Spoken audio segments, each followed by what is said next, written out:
Hello YouTube, I'm Wes and welcome to a new episode of the Vinyl Survivor Show and what I'm calling the lightning round Vinyl Survivor shows.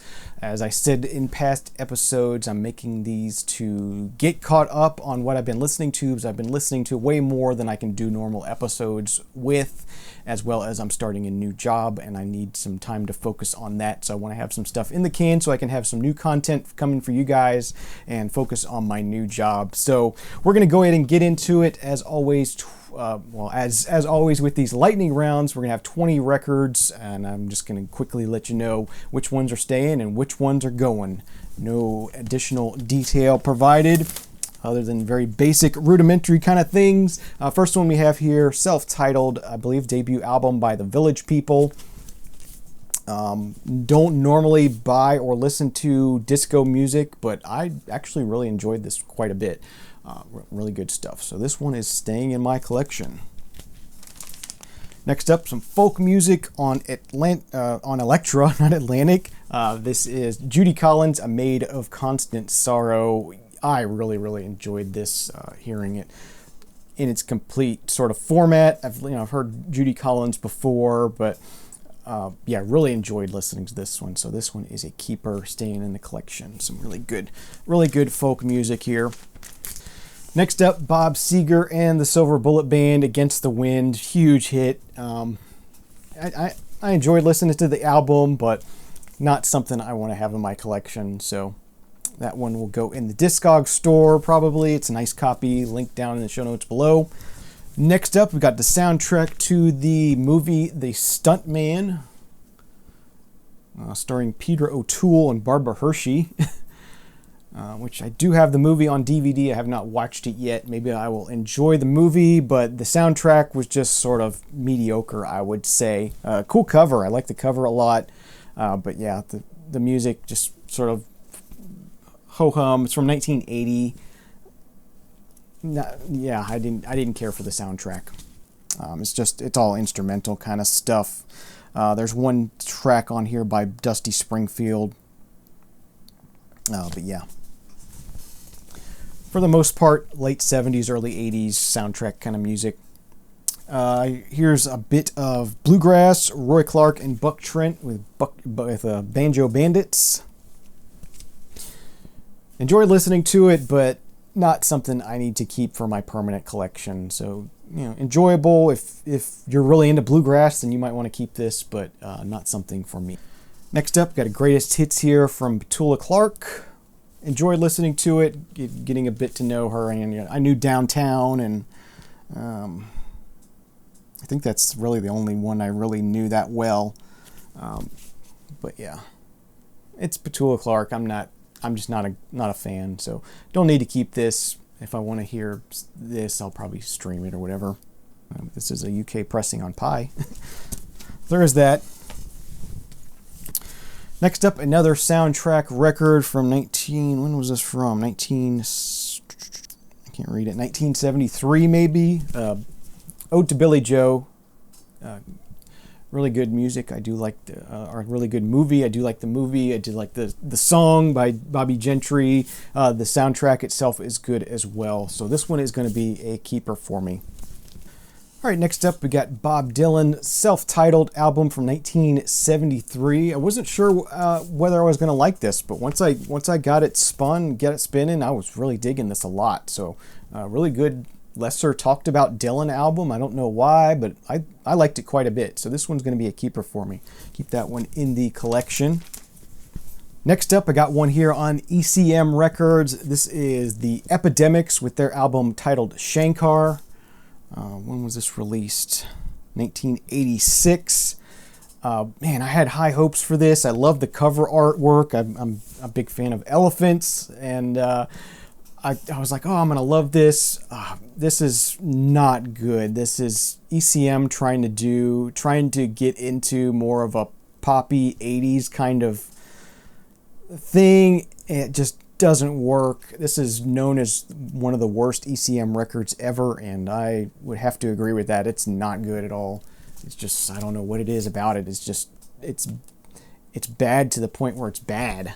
It's not even not good. It's just bad. So yeah, can't recommend that one.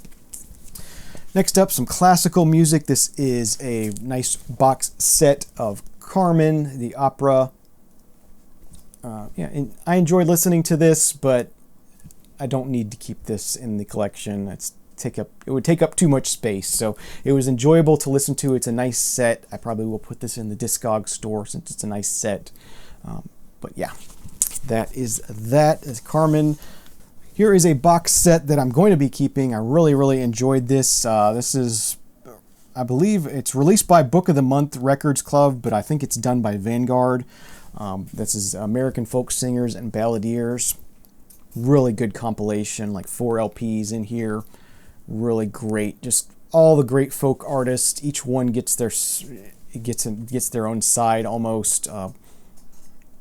Really nice box set. So if you want to get into folk music, definitely check that one out if you can.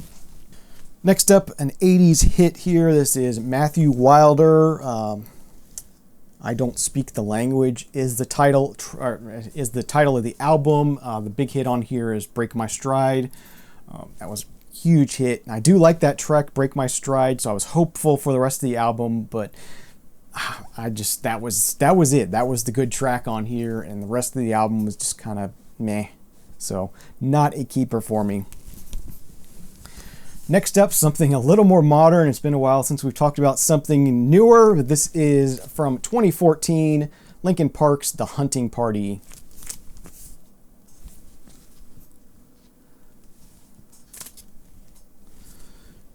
Nice gatefold. So yeah, I'm a Linkin Park fan. I'm a completist, and that's a keeper for me. Bit of a weaker album in my opinion. Maybe it will grow on me down the road. It has some good stuff on here. There's a track on here with Rakim that's pretty good. Guilty All the Same. It's the track they do with Tom Morello. It's an okay album. I don't dislike any Linkin Park albums. I just think they have better ones than that one.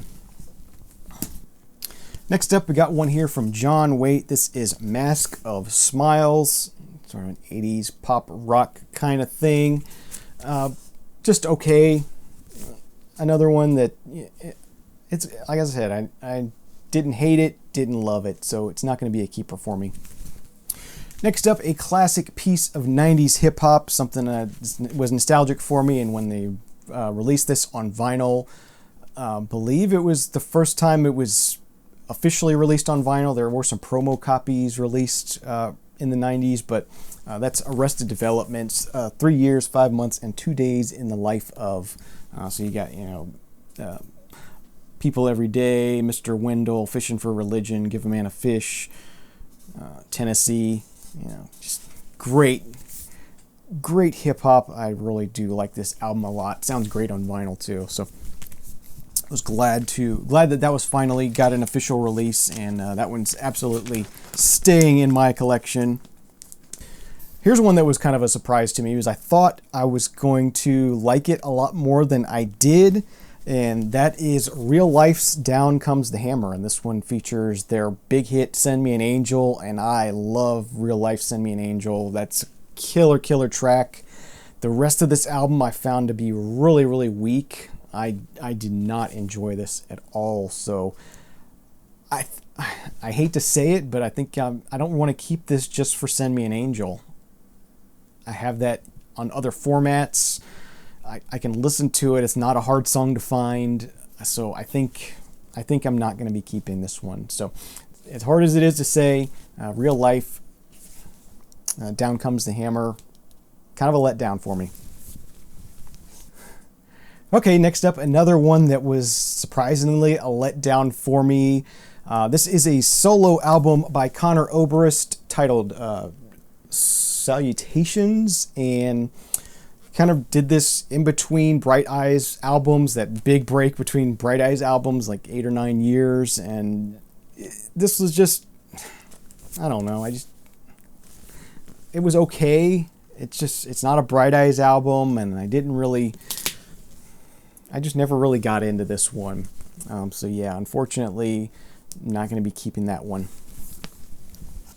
All right, next up we got one here from Vanilla Fudge. This is their album The Beat Goes On, a very experimental album. It kind of, it's hard to explain.